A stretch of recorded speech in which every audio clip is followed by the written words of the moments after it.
உங்களை மூன்றாவது குழுவாக மேடைக்கு அழைக்கிறேன். உங்களை பெற்று ஒரு சிறிய அறிமுகம். என் பெயர் மோகன். நான் ஒரு மூத்த குடிமகன். வங்கியில் பணிபுரிந்து ஓய்வு பெற்றிருக்கிறேன். இப்பொழுது தமிழ் சங்கத்தில் சேர்ந்து தமிழ் ஆர்வத்தால் தமிழ் கற்றுக்கொள்ள முயல்கிறேன். என் பெயர் அமுதவல்லி. நான் ஒரு மென்பொறியாளர்.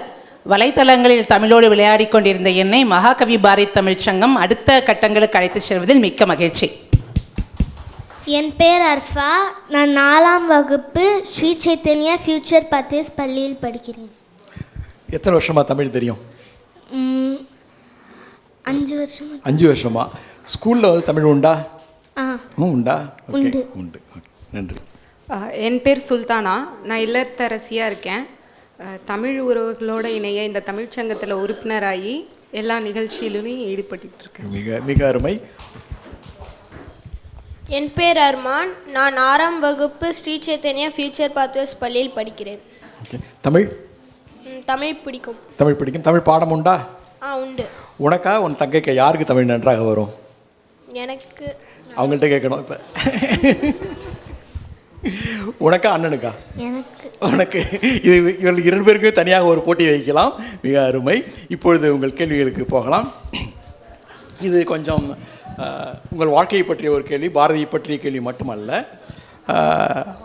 வாழ்க்கையை பற்றிய கேள்வி என்பதனால் எனது வாழ்க்கையில் நடந்த ஒரு சம்பவத்தை சொல்லி ஆரம்பிக்கிறேன். ஒரு முறை பேருந்தில் பயணம் செய்து கொண்டிருக்கிறேன். மாலை நேரம், இரவு நேரம்.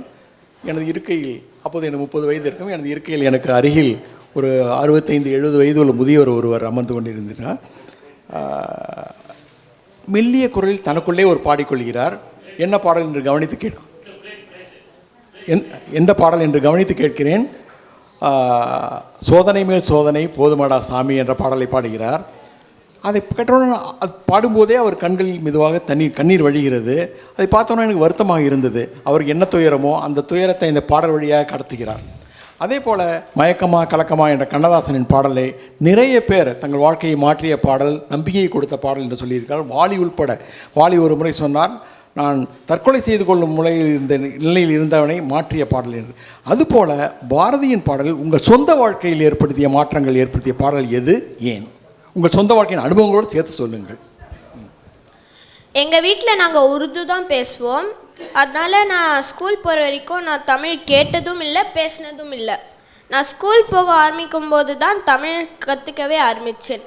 அப்போ நான் தமிழ் பேச ட்ரை பண்ணும்போது எல்லாரும் என்னை பார்த்து சிரித்து கிண்டல் பண்ணுவாங்க. அப்போ எனக்கு ரொம்ப பயமாக இருக்கும். அப்போ ஒரு நாள் என் பள்ளியில் பாரதியாரோட ஒரு பிரபலமான வரி சொல்லி தந்தாங்க. அச்சமில்லை அச்சமில்லை அச்சம் என்பதில்லையே. அப்போலேருந்து என்ன நடந்தா என்ன, யார் என்ன சொன்னால் என்ன, இடியே விழுந்தாலும் என்ன, பார்த்துக்கலான்னு நினச்சிப்பேன். அது எனக்கு தைரியமும் தன்னம்பிக்கையையும் தரும். பாரதியின் வரிகளை மிக அருமையாக சொல்லி அறிமுகப்படுத்தினீர்கள். ஒரு கேள்வி, உருது மட்டும் படித்தீர்கள் சொன்னீர்கள். எப்பொழுது தமிழ் கற்க ஆரம்பித்தார்கள்? 5 வருஷத்துக்கு முன்னாடி. இப்போது தான் கற்றுக்கொள்ள. இந்த 5 வருடத்தில் தமிழ் நன்றாக கற்றுக்கொண்டு இந்த மேடையில் வந்து பேசும் அளவுக்கு வந்திருக்கிற துணிவை கொடுத்த பாரதிக்கும், அந்த துணிவு உள்வாங்கி இந்த அளவுக்கு வந்த உங்களுக்கும் எங்களது நன்றிகள். அருமை அருமை அருமை. என் வாழ்க்கையில் என் மனதை பாதித்த சில நிகழ்வுகள். என் சிறு வயதில் ஒரு திருமண விழாவில் பார்க்குறேன். ஒரு பக்கம் தடபுடலாக பந்தி நடக்குது, அதே இடத்துல இன்னொரு பக்கம் குப்பையிலேருந்து உணவை எடுத்து சாப்பிடும் அந்த அவலத்தை பார்க்கும்போதும் சரி, பொது இடங்களில் உணவுக்காக கையேந்தி அவங்கள விரட்டி அடிக்கிறத பார்க்கும்போதும் சரி. எத்தனை பேருக்கு தெரியும் தெரியல, செய்தித்தாளில் உலகத்தில் தினம் 25,000 பேர் பசியால் இறக்குறாங்க, அதில் 10,000 குழந்தைகள். அதே செய்தித்தாளில் இன்னொரு பக்கம் பார்க்கும்போது தினம் உலகத்தில் 1 பில்லியன் சாப்பாடு வீணடிக்கப்படுகிறது. இதை பார்க்கும்போது இனி ஒரு விதி செய்வோம், அதை எந்த நாளும் காப்போம், தனி ஒருவனுக்கு உணவில்லை எனில் இந்த ஜகத்தினை அழித்திடுவோங்கிற அந்த வரி என் மனசை குத்திக்கிட்டே இருக்கு. மிக மிக அருமை. இதே போல் திருவள்ளுவர் பறந்து கெடுக உலகேற்றியான் என்று கடவுளையே கெட்டுப்போ என்று திட்டுகிற அளவுக்கு பாரதியும் பாடியிருக்கிறார் என்ற அற்புதமான வரிகள் உங்கள் வாழ்க்கையை எப்படி பாதித்தது என்பதை சொன்னீர்கள். மிக்க நன்றி. நாங்கள் எல்லாரும் ஃபேமிலியோடு சேர்ந்து வெளி மாநிலத்திற்கு டூர் போயிருந்தோம். அப்போது அங்கே ரொம்ப கஷ்டமாக போயிடுச்சு. என்ன பேசுகிறாங்க என்ன சொல்கிறாங்கன்னு ஒன்றுமே புரியலை. சரி இங்கிலீஷில் பேசலான்னு பார்த்தா அதுவுமே எல்லாருக்குமே புரியல. அப்போது தமிழே கேட்காம என் காதே செத்து போச்சுங்க. யாமறிந்த மொழிகளிலே தமிழ் மொழி போல் இனிதாவது எங்கும் காணும். பாரதியார் பல மொழிகளை தெரிஞ்சுக்கினதுக்கு பிறகு சொன்னார். ஆனால் எனக்கு தெரிஞ்சது 1-2, அதுவுமே அறகுறையாக தான். அந்த ட்ரிப்பு முடிஞ்சு தமிழ்நாட்டுக்குள்ளே நுழையும் போது தான் தமிழோட இனிமையை உணர்ந்தேன். அப்போது உடனே நினைவுக்கு வந்தது செந்தமிழ் நாடெனும் போதினிலே என்ப தேன் வந்து பாயுது காதினிலே என்கிற இந்த பாரதியாரோட வரி தான். மிக அருமை. நீங்கள் பேசுவது அரைகுறை தமிழ் அல்ல, அற்புத தமிழ். அதுவும் காது செத்து போய்விட்டது என்ற வரி எல்லாரையும் கவர்ந்தது, என்னையும் கவர்ந்தது. மிக மிக அருமை. நன்றி ஐயா. ஒரு 1/4 நூற்றாண்டுக்கு முன்னாடி ஒரு குக்கிராமத்தில் இருக்கிற ஒரு குழந்தைகள் காப்பகம் போகிற வாய்ப்பு கிடைச்சிது. அங்கே அதை நடத்துகிறவர்கிட்ட உங்களுக்கு இந்த மாதிரி ஒரு எண்ணம் எப்படி வந்தது அப்படின்னு கேட்டேன். அப்போ அவர் சொன்னார், 11 வயசாக இருக்கும்போது நான் பாரதியோட சில வரிகளால் ஈர்க்கப்பட்டு எனக்கு ஒரு கனவு உருவாச்சு. அந்த கனவு செயல்படுத்துகிற நேரம் வரும்போது அவர் தேடி சென்றது ஒரு செங்கல் சூளை நிறைந்த கிராமம். ஏன்னா அங்கே இருக்கிற குழந்தைங்கள்லாம் பார்த்திங்கன்னா படிக்காமல் வேலைக்கு போயிட்டு இருந்தாங்க. இப்போ அவங்க எல்லாம் கூப்பிட்டு ஒரு கல்விச்சாலை அமைச்சு அவங்கள படிக்க வச்சுருக்காங்க. இப்போ நம்ம வந்து ஒரு உணவோ உறைவிடமோ கொடுக்குறோன்னு வச்சுக்கோங்களேன், அதோட பலன் நம்ம உடனே பார்த்துடலாம், உடனே தெரிஞ்சிடும் அதோட ரிசல்ட்டை. ஆனால் இந்த கல்விங்கிறது வந்து ஒரு விதை மாதிரி, காலம் செல்ல செல்லத்தான் அதன் பலன் தெரிய ஆரம்பிக்கும். அப்படி அந்த குக்கிராமத்தோட மாற்றத்தை காலத்தால் நான் நல்லா பார்த்தேன். கண்கூட எப்படி முன்னேற்றம் அடையுதுங்கிறத கண்கூட பார்த்தேன். அவரை ஈர்த்த வரிகளும் சரி, என்னை மேம்படுத்தி கொள்ள உதவின அந்த பாரதியோட தொலைநோக்குடைய வரிகள் பார்த்திங்கன்னா, அறங்களிலெல்லாம் சிறந்த அறம் அவர் சொல்கிறது அன்னவையாயினும் புண்ணியம் கோடி ஆங்கோர் ஏழை எழுத்தறிவித்தல் அப்படிங்கிற வரிகள். மிக அருமை. கல்வி ஒரு விதை என்பதற்கு ஒரு விதையாக பாரதி சொன்ன வரிகளை சொல்லி மிக அருமையாக உங்கள் வாழ்க்கையில் ஏற்பட அனுபவத்துடன் இணைத்து கூறியிருக்கிறீர்கள். மிக்க நன்றி. வணக்கம் ஐயா. ஒளிப்படைத்த கண்ணினாய் வா வா வா, இளைய பாரதத்தினாய் வா வா வா. பாரதியின் இந்த வரிகள் ஒரு ஏழைச் சிறுமியின் நிகழ்வு எனக்கு நினைவூட்டியது. அவள் ஏழைச் சிறுமிதான். செஞ்சி பக்கத்தில் ஒரு கிராமத்தில் படிக்கிறாள், அரசு பள்ளியில். விடுமுறையை வீணாக்காது, சோம்பி இராது, அலைபேசியை நோண்டாது திருவள்ளுவரை ஒரு சித்திரமாக வரைந்தார். எப்படி என்றால் 1330 குறளை வைத்து அவரை வரைந்தார். சொல்லோவியம் தீட்டியவருக்கு சித்திர ஓவியம். வீட்டில் இடமில்லை, ஆனால் அவள் மனத்தில் இடம் பிடித்து விட்டார் வள்ளுவர். பக்கத்து வீட்டில் சென்று வரைகிறார். 2 அடி படைத்த குறளுக்கு திருவள்ளுவருக்கு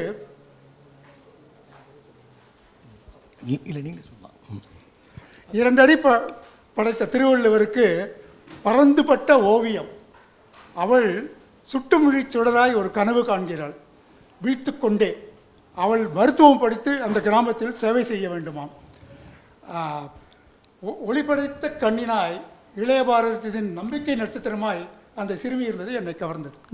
மிக அருமை. இது 2 விஷயங்கள். ஏழ்மையாக இருந்தாலும் ஒரு பாரதியின் சுடர்படைத்த கண்ணினாய் ஓட இருந்த பெண்மணி குழந்தையை பற்றி சொல்லியிருக்க. அது கூட ஒன்று, அந்த குழந்தைக்கு பாரதியின் தமிழ்ச்சங்கம் சார்பாக 50,000 ரூபாய் நன்கொடை வழங்கப்பட்டது என்பதை மிகுந்த மகிழ்ச்சியுடன் தெரிவித்துக் கொள்கிறேன். அது ஒரு நல்ல விஷயம். ஓகே. மற்ற 2 குழுக்களிடம் கேட்ட கேள்வி தான் இதுவும். புதிய ஆத்திச்சூடி பற்றி. புதிய ஆத்திச்சூடி மிக மிக முக்கியமான ஒரு பகுதி என்பதால் எல்லாரிடம் கேட்கிறோம். உங்களுக்கு பிடித்த புதிய ஆத்திச்சூடியின் வரிகளை சொல்லி ஏன் அந்த வரி உங்களுக்கு பிடித்திருக்கிறது என்று சொல்லுங்கள். நூலினை பகுத்துணர்.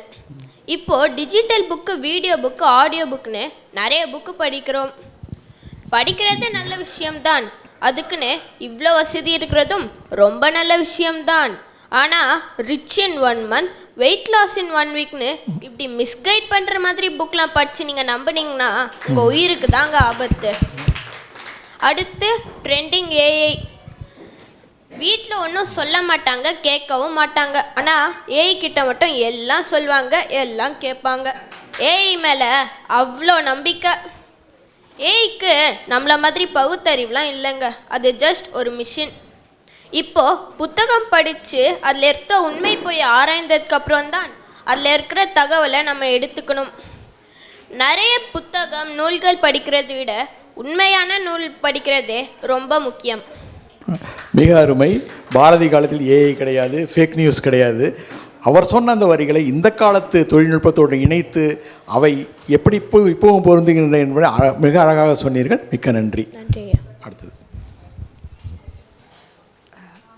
லீலை உலகு.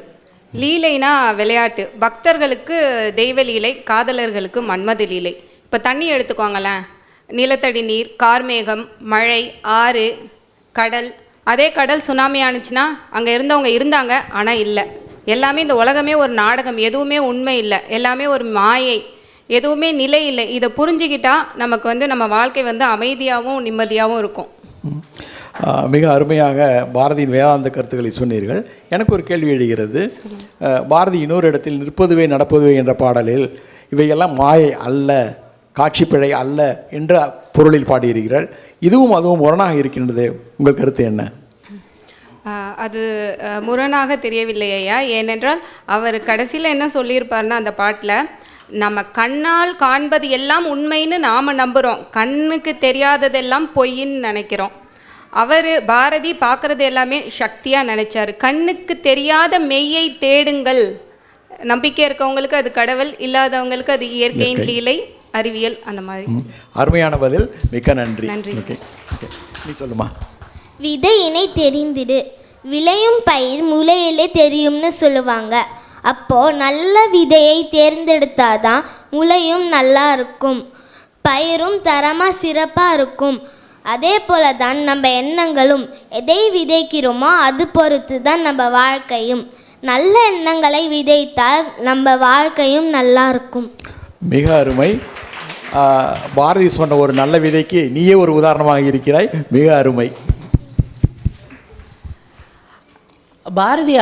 பாரதியோட புதிய ஆத்திச்சூடி பார்த்தீங்கன்னா ஓரடிகளில் நிறைய புதுமையான எண்ணங்களை விதைச்சிருப்பாரு.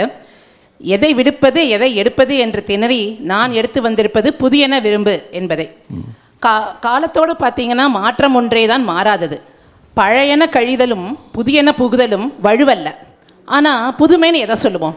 பழமை அல்லாததெல்லாம் புதுமையாகுமா, இல்லை பழமையை எதிர்க்கிறது தான் புதுமையாகுமா? அப்படி கிடையாது. புதுமைனா ஒரு புத்துணர்ச்சி ஊட்டணும். புதுமை என்பது நம்மளை முன்னேற்ற பாதையில் அழைத்து செல்ல வேண்டும். அப்பொழுதுதான் அதை நாம் புதுமை என்று சொல்லலாம். 100 ஆண்டுகள் கடந்தாலும் பாரதியின் படைப்புகள் புதுமை நிறைந்தது தானே, விரும்பாமல் இருக்க முடியுமா?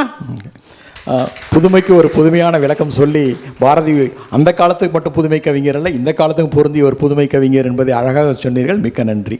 அடுத்தது உங்கள் முறை. ஆத்திப்பூ என்பது மஞ்சள் இருவாட்சி பூ.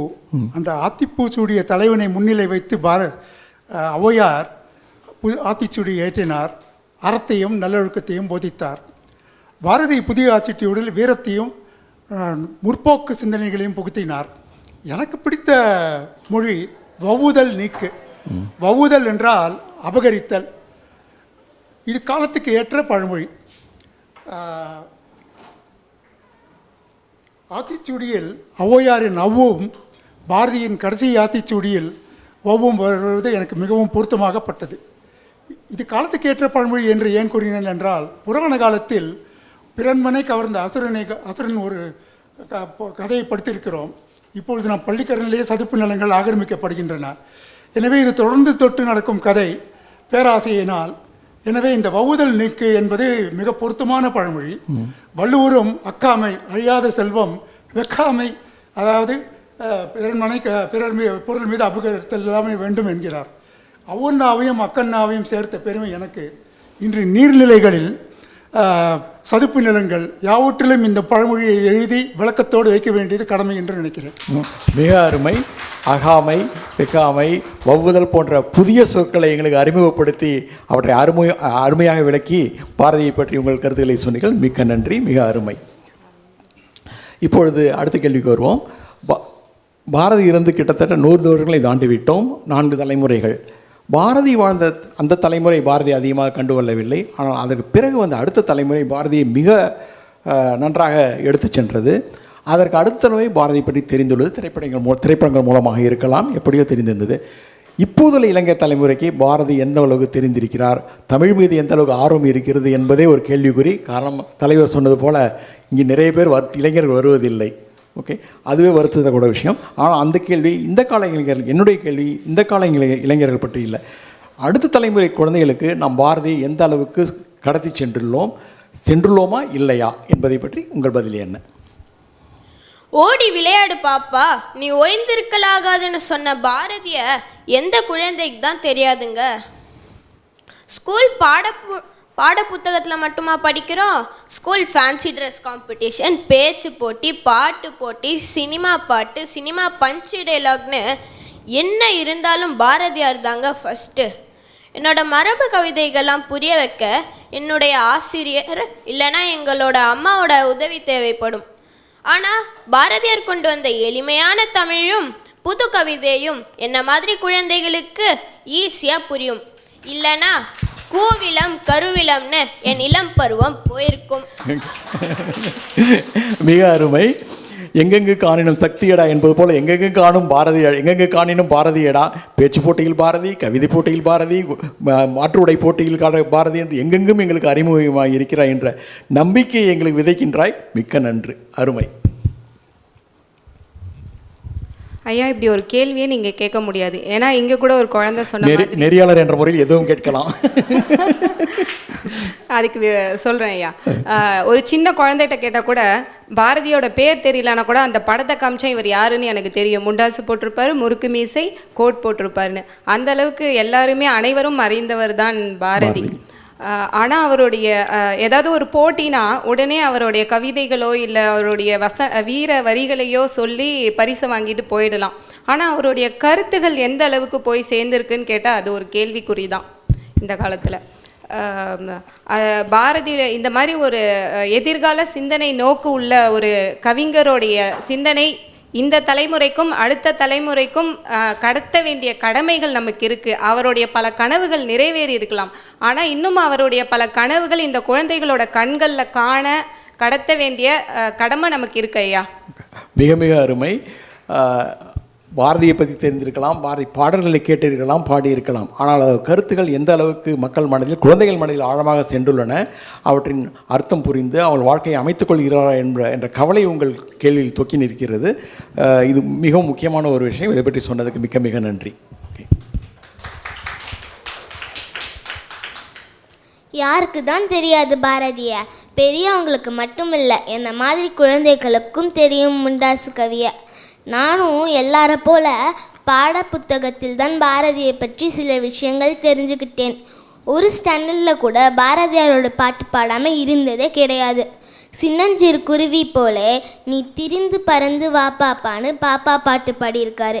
பாரதினா செயல் மட்டுமா? இல்லை, உரைநடை, விடுதலை போராட்ட வீரர், பத்திரிகையாளர்னு பாரதியாரோட பல முகங்கள் தெரியும். ஸ்கூல் புக்கு அடுத்து பாரதியை பற்றி நான் நம்ம சங்கத்தில் கொடுத்த புதிய ஆத்திச்சுடி புத்தகத்தில் தான் நிறைய தெரிஞ்சுக்கிட்டேன்.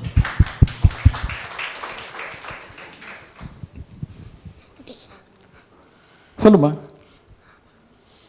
அதனால் மகாகவி பாரதி தமிழ் சங்கமும் தமிழ் சமூகமும் வெற்றி பெற்றிருக்கிறது. அதற்கு நானே சாட்சி. இது ஒரு நல்ல ஆரம்பம். உன்னை போல குழந்தைகள் அனைவருக்கும் பாரதியை கொண்டு செல்ல வேண்டும் என்ற கடமை உண்டு என்று உனது அம்மா சொன்னார்கள். நானே இதற்கு சாட்சி. என்னிடம் என் அம்மா கொண்டு சென்றிருக்கிறார் என்று அருமையாக சொன்னீர்கள். மிக மிக அருமை, நன்றி. பாப்பா பாட்டு, கும்மி பாட்டு, விடுதலை பாட்டு என்று பாரதியின் பாடல்கள் தான் நம் பால்ய பருவம் முதல் நம்மோடு பாரதி பயணித்து கொண்டே தான் இருக்கிறார். குழந்தைகள் சொன்னது போல ஓரளவு அவரது பாடல்களை நாம் அவர்களிடம் சேர்த்துள்ளோம் என்றாலும் புதிய ஆத்திச்சூடி போன்ற படைப்புகளை எந்த அளவு நாம் கொண்டு சேர்த்துள்ளோம் என்ற கேள்வி எழுகிறது. இப்போ திருக்குறள் பார்த்தீங்கன்னு வச்சுக்கோங்களேன், எல்லா பேருந்துலையும் எழுதியிருக்கோம், எல்லாத்தையும் சென்று அடைஞ்சிருக்கோம். அது மாதிரி பாரதியோட படைப்புகளை நாம் கொண்டு சேர்த்திருக்கிறோமா அப்படிங்கிறது ஒரு கேள்வி. பாரதி என்ற பேருந்து காத்து கொண்டிருக்கிறது, நாம் போதிய அளவு பயணிக்கவில்லை என்றே நினைக்கிறேன். உண்மைதான். அந்த கவலை தமிழக அரசுக்கும் இந்திய அரசுக்கும் இருக்க வேண்டும். பாரதி போன்ற ஒரு மகா கவிஞனை எங்கெங்கும் கொண்டு செல்ல வேண்டிய கடமை, இந்தியாவில் மட்டுமல்ல உலகுக்கும் கொண்டு செல்ல வேண்டிய கடமை நமக்கு இருக்கிறது. அதற்காக போராட வேண்டிய உரிமையும் கடமையும் நமக்கு இருக்கிறது என்று மிக அழகாக சொன்னீர்கள். நன்றி. பாரதி குழந்தைகளிடம் மிகவும் பிரியமுடையவர். அவரது இரண்டாவது மகள் சகுந்தலாவுக்காக எழுதிய பாடலே பாப்பா பாட்டு. அப்படிப்பட்டவர் தமிழ் குழந்தைகளிடம் எவ்வளவு தூரம் எடுத்து செல்லப்பட்டிருக்கிறார் என்ற கேள்விக்கு உண்டு என்ற பதிலும், அவ்வளவாக இல்லை என்ற பதிலும் கிடைக்கலாம். உண்மைதான். உண்டு என்ற பதிலுக்கு என்ன சான்று என்றால், பள்ளிகளில் நடக்கும் நிகழ்ச்சிகள், மாறுவேட போட்டிகள், பேச்சு போட்டிகள், பட்டிமன்றங்கள் மற்றும் திரைப்படங்களில் வரும் பாரதி பற்றிய காட்சிகள் என பல. எனவே அவர் ஓரளவுக்கு அறியப்படுகிறார். ஆனால் பாரதி என்ற தமிழ்கடலில் நாம் அறிந்தது தேக்கரண்டி அளவுதான். வருங்காலத்தில் எடுத்து செல்ல என்ன செய்ய வேண்டும்? இன்று தொழில்நுட்பம் மிகவாக விரைவடைந்து வருகிறது. இளைய சமுதாயத்தினரும் கணிப்பொறி, அலைபேசி முதலியவற்றில் நல்ல தேர்ச்சி பெற்று வருகின்றனர். செயற்கை நுண்ணறிவு மிகப்பெரிய விஸ்வரூபம் எடுத்து வருகிறது. இவற்றை இணைத்து பாரதியை நாம் எடுத்து செல்லலாம். இளைய சமுதாயத்துக்கு தொழில்நுட்பம் உதவும். இதற்கு மிகவும் உதவ வேண்டியது அரசாங்கம், ஆசிரியர்கள் மட்டுமல்ல, பெற்றோர்களும் இதற்கு மிக்க உதவ வேண்டும். வீட்டில் தமிழ் பேசி பழக வேண்டும். மிக அருமை. பாரதி அந்த காலத்தில் தொழில்நுட்பம் இல்லாத காலத்திலேயே ஓரளவு முன்னே சென்றுள்ளார், முன்னே எடுத்து செல்லப்பட்டுள்ளார். இப்பொழுதுள்ள தொழில்நுட்பத்தில் அவரை இணைத்தால் அவர் எங்கெங்கும் கொண்டு செல்ல வேண்டும் என்ற புதிய கருத்தை, தொழில்நுட்ப கருத்தை சொல்லி பாரதி பற்றிய அடுத்து வரும் தலைமுறைகளுக்கு கொண்டு செல்ல முடியும் என்ற நம்பிக்கையை விதைத்திருக்கிறீர்கள். மிக்க நன்றி. ஓகே, அடுத்த கடைசியான கேள்வி. ஒரு நிமிஷம் பார்த்துக்கிறேன். ஓகே, நான் அப்பப்போ மறந்துடுறேன் இல்லையா? ஓகே, பாரதியை பற்றி சொல்லும்போது பாரதி தமிழ் பாடியவர் மட்டுமல்ல, தமிழை பாடியவர். யாமறிந்த மொழிகளிலே தமிழ் மொழி போல் இனிதாவது எங்கும் காணும் என்று சொன்னவர்.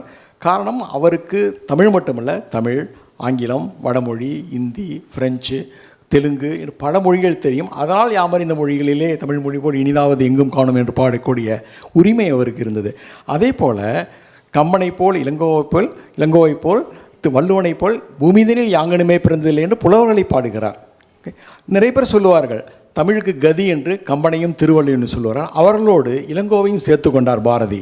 நமது கேள்வி என்னவென்றால், இந்த மூவரோடு பாரதியையும் சேர்த்து நால்வராக ஆக்க வேண்டுமா, அதற்கு தகுதியானவரா இல்லையா என்பதுதான் நான் வைக்கும் கேள்வி. கடுகை துளைத்து 7 கடலை புகுட்டி குறுகத் தரித்த குரல்னு இடைக்காடனார் சொன்ன மாதிரி வள்ளுவர் உலகளவு விஷயத்த கடுகளவு சொல்லியிருப்பார், மக்களுக்கான நீதி நூலை கொடுத்துருப்பாரு. கம்பர் கடுகளவு விஷயத்த உலகளவு சொல்லி தெய்வத்தை மனிதனாக்கியிருப்பார். இளங்கோவடிகள் முதல் மக்கள் காப்பியம் கொடுத்து ஒரு மனுஷியை தெய்வமாக்கியிருப்பார். உண்மை. இந்த வரிசையில் பாரதி குழந்தைகள் முதல் இளைஞர்கள், பெண்கள், இப்படி எல்லா மக்களுக்கும் புரியும்படியான நூல்களை கொடுத்தவர் பாரதி. அதே போல் கம்பன் வீட்டு கட்டுத்தறியும் கவி பாடும்பாங்க. பாரதியோட புதுக்கவிதை வந்த பிறகு எல்லாருமே, எல்லா மக்களும், குழந்தைகள் கூட கவிதை எழுதுகிறாங்க இன்னைக்கு. அதே போல் பல மொழிகள், மதங்களை கடந்து எப்படி திருக்குறள், கம்பராமாயணம், சிலப்பதிகாரம் நிலைத்திருக்கிறதோ அதே போல் சமத்துவம் பாராட்டிய பாரதியும் காலத்தால் கடந்த மகாகவி தான். அவர் இந்த வரிசையில் வருவது நமக்கு தான் பெருமை. மிக அருமை. கம்பனை, திருவள்ளுவனை, வள்ளுவனை பற்றி சொல்லும்போது 2 வரிகளில் அவர்கள் செய்த சாதனைகளை சொல்லியிருக்கிறீர்கள். அதே போல் பாரதியின் சாதனைகளையும் விரித்து கூறி அவர் தகுதியானவர் தான் என்று அழகாக நிறுவியிருக்கிறீர்கள். மிக்க நன்றி. நன்றி. வள்ளுவன், கம்பன், இளங்கோ பற்றி பாரதி ஒன்றுக்கும் மேற்பட்ட இடங்களில் பாடியிருக்கிறார். அவர் ஏன் அதை சிறப்பித்து பாடியுள்ளார் என்பதையும் அவரது பாடல்களையே காணலாம். தமிழ்ச்சாதி என்ற பாடலில் சிலப்பதிகாரத்தை செய்யுளுக்கும், திருக்குறளை உறுதி, தெளிவு, பொருளின் விரிவுக்கும், எல்லையொன்றின்மை என்ற பொருளுக்கு கம்பனையும் புகழ்ந்து பாடி தமிழ்ச்சாதி அமரத்தன்மை அடையும் என்று சொல்லியிருக்கிறார். பாரதியின் பாடல்களை எடுத்துக்கொண்டால் அதில் அழகு, எளிமை, எழுச்சி, தொலைநோக்கு பார்வை என்று எல்லாம் உள்ளது. நம் கவிஞர்களின் வரிசையில் எம் பாரதி இணைந்தால் அவ்வரிசை சீர்வரிசையாக சிறப்புறும் என்பதில் ஐயமில்லை ஐயா. மிக மிக அருமை. மூவர் மட்டும் உள்ள சிறுவரிசையை சீர்வரிசையாக ஆக்க பாரதியை சேர்க்க வேண்டும் என்று அழகாக சொன்னீர்கள். மிக மிக நன்றி. வள்ளுவர் உலகியலை 2 அடிகளாக பிட்டு வைத்தார். இளங்கோ ஒரு பெண்ணின் கால் சிலம்பை வைத்து கற்பின் காவியமாக படைத்தார், குடிமக்கள் காப்பியமாக. கம்பர் பிறன்மீது நோக்கின ஒருவனை அசுரனாக படைத்து ஒரு மனிதன் அவனை வெற்றி கொண்ட ராமகாதியை இயற்றினார். அற்புதமான நீதி நூல், காப்பியம் என படைத்து தமிழுக்கு பெருமை சேர்த்தனர். இவர்கள் வாழ்ந்த காலத்தை பார்த்தால் வறுமை கிடையாது, சுதந்திர நாட்டில் வாழ்ந்தவர்கள். எனவே தமிழ் இன்னைக்கு பல பல அணிகள் சூட்டி மகிழ்ந்தனர். உண்மை. பாரதி வாழ்ந்த காலம் எப்படிப்பட்டது ஐயா? 1000 காலத்து பயிர் கருகி விடுமோ என்ற பயம், ஆங்கிலேயர்களால் பல பல தடைகள் மற்றும் வறுமை வரை வாட்டியது. அப்படி இருந்தும் இமைப்பொழுதும் சோராது கண் துஞ்சாது பற்பல கவிதைகள் படைத்தார். எப்படிப்பட்ட படைப்புகள்! வசன கவிதைகள், நீதி நூல்கள், பத்திரிகை ஆசிரியர் என பல பல தமிழ் இலக்கியத்தின் ஆதி முதல் அந்த வரை ராஜ நடை போட்டவர் பாரதி. எனவே மற்றொரு சிறப்பு என்னவென்றால், இவர் நம் பாட்டன் பூட்டன் காலத்து அண்மை காலத்தவர். இளைய தமிழில் பல இலக்கியங்கள் படைத்தவர். எனவே நமக்கு மிகவும் நெருங்கியவர். வள்ளுவன், இளங்கோ, கம்பரோடு பாரதியும் சேர்த்தால் 4 அவர். இந்த 4 நாடினால் நாம் 4 அறியலாமே. மிக அருமையாக முத்தாய்ப்பான பதில் சொல்லி இந்த நிகழ்ச்சியை நிறைவு செய்திருக்கிறீர்கள். உங்களுக்கு எனது மிகுந்த நன்றிகள். இத்துடன் இந்த நிகழ்ச்சி முடிகிறது. நன்றி ஐயா. பாரதியை அகழ்ந்து பல அரிய வைரங்களை தந்தமைக்காக சண்முகசுந்தரம் ஐயா அவர்களுக்கும் அவருடைய குழுவினருக்கும் மிக்க நன்றியை உரித்தாக்குகிறோம்.